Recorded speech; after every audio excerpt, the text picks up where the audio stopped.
Welcome to Afterthoughts with award-winning journalist Charles W. Kim, helping to make sense of the headlines with commentary on the news.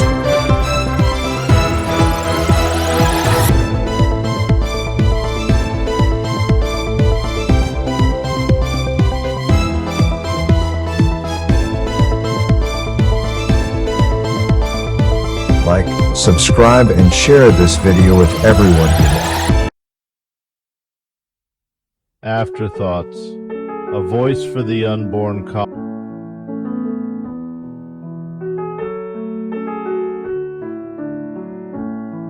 Columns are one of the few places in journalism where you can make arguments on issues based on opinions you hold through life experiences you have had.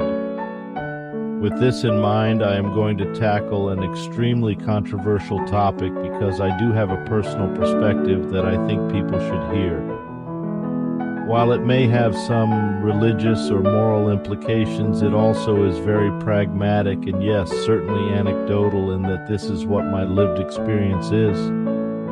For years, one of the classic movies shared during the Christmas holiday is Frank Capra's It's a Wonderful Life, showing James Stewart's character, George Bailey, learning about what the world would be like if he were never born. In the film, Capra looks at how the world Bailey, a small-town banker, knows has changed, mostly for the worse, without his existence.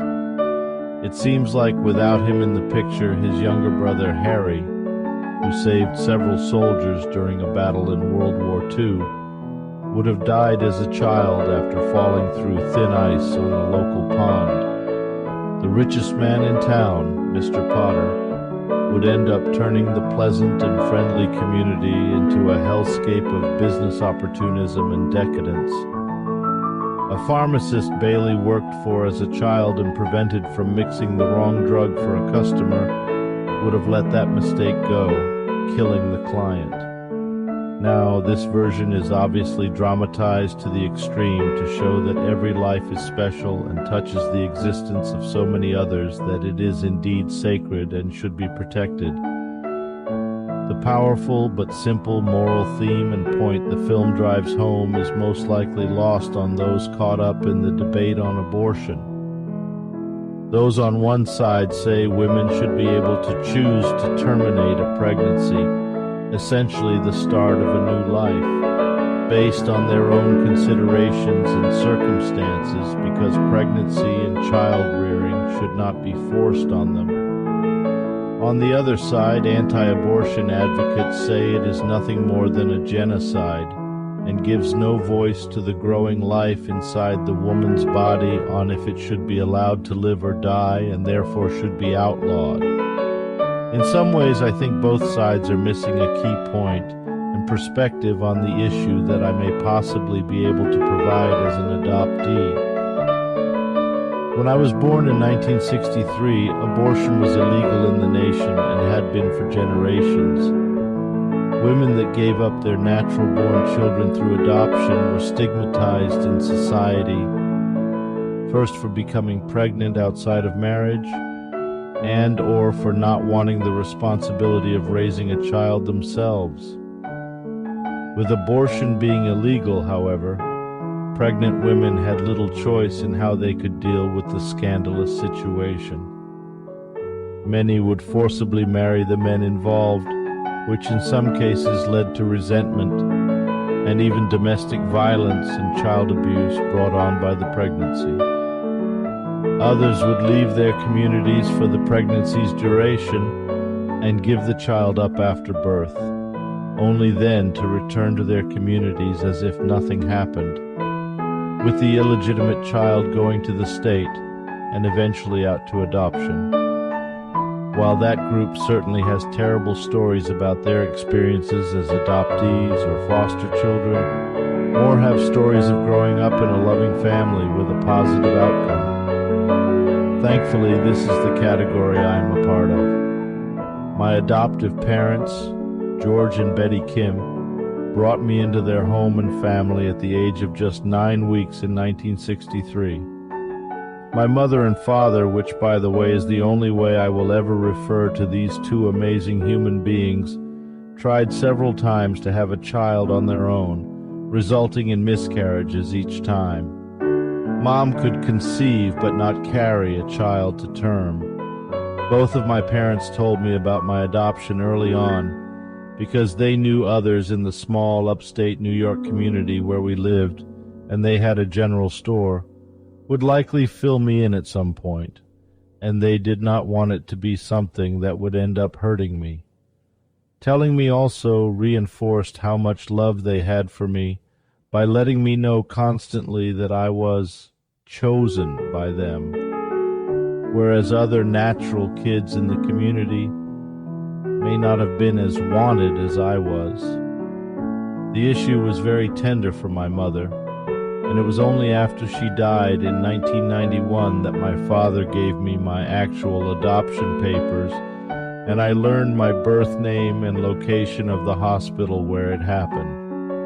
Because of the laws at the time, a full decade before 1973's Roe v. Wade U.S. Supreme Court decision making abortion legal nationwide, the rest of my case details were sealed and remain so to this day. Several other adoptees in my age cohort, now going on 60, went on to pursue court action to find their biological parents, which is fine, but I chose not to go down that road. To me, George and Betty are my true parents in every way that is meaningful, and showing up on some stranger's doorstep as a long-lost family member doesn't seem to serve a purpose in my case. Wanting to know my biological roots has never been an issue. With that background, we get to 1973 when abortion became legal.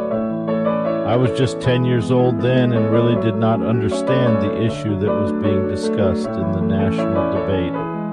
That time in our history saw the rise of feminism and lobbying for the Equal Rights Amendment for women, as well as birth control being more widely used than ever before in history, allowing for the concurrent sexual revolution to take place.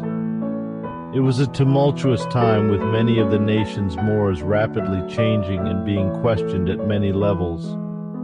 Time-honored gender roles were among the myriad of changes going on at the time. Economics forced many women into the workplace for the family to financially survive, regulating much of the child rearing to the public school system. I was truly blessed to have a family where my mother and father shared the work of the store fairly equally, leaving plenty of time for Mom to see to meals and raising me throughout the day. This insulated us to an extent from the upheaval of the time period regarding gender roles and what the new Supreme Court abortion ruling actually meant. Looking back on it as a mature adult now, I can understand some of the conversations my parents had with other adults in the store that I didn't comprehend at the time. The 1970s generation gap was very apparent, with their older friends complaining about the new rules between men and women, the common use of contraception like the pill, and how abortion fit into the national fabric, giving women an option in the case of an unwanted or unexpected pregnancy. Their younger friends and those in their age group saw the world much differently, with the new guard ushering in a time of female empowerment and equality with men. While I can certainly understand why this new freedom for women, who up until that time may have felt saddled with pregnancy and children, could take that shackle off legally for the first time.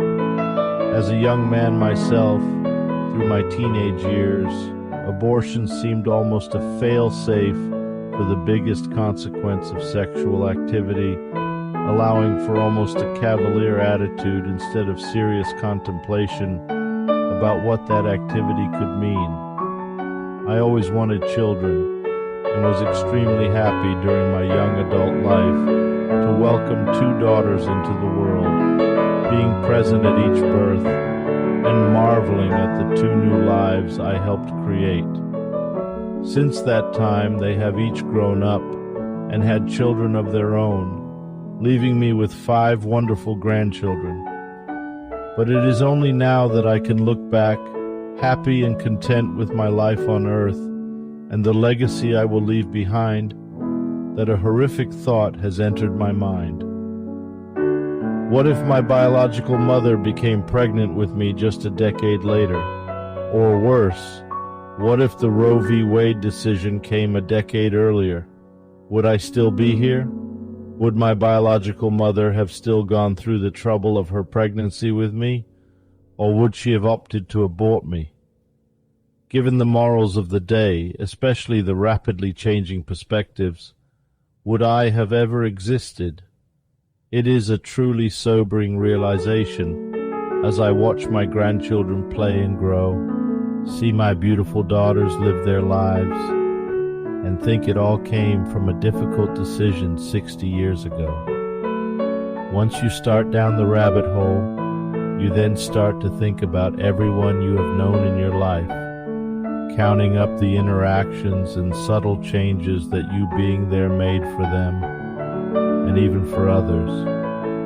The friend that was suicidal and cried on your shoulder that may have carried on with their plans if they couldn't talk to you. The people at work that you may have encouraged and mentored to some kind of success, or even pulled out of the way of a vehicle at the right moment. The tenets of the movie, albeit maybe not as profound, not as meaningful as George Bailey, but substantial and meaningful in their own ways, nonetheless. Since 1973, millions of pregnancies have been aborted, more than 700,000 in 2019 alone, according to the Centers for Disease Control and Prevention. When you view each one of these through the lens of my actual life story, it can make you weep. All those lives, loves, friends, families, children, grandchildren, moments, gatherings, rites of passage gone in an instant. This is my attempt, as the abortion issue heats up with flaming rhetoric and harsh words flying, to give those unborn souls inside the womb a small voice, asking just for a chance to live, an opportunity to live life and spend a day fishing with their daughters or grandson, watch another grandson throw his first strike on the bowling alley lanes, attend their child's wedding, enjoy the professional accomplishments many of us have had the opportunity to sometimes cherish. Those unborn souls should have the same chance I had thanks to a difficult decision my biological mother, who I will never know, made 60 years ago.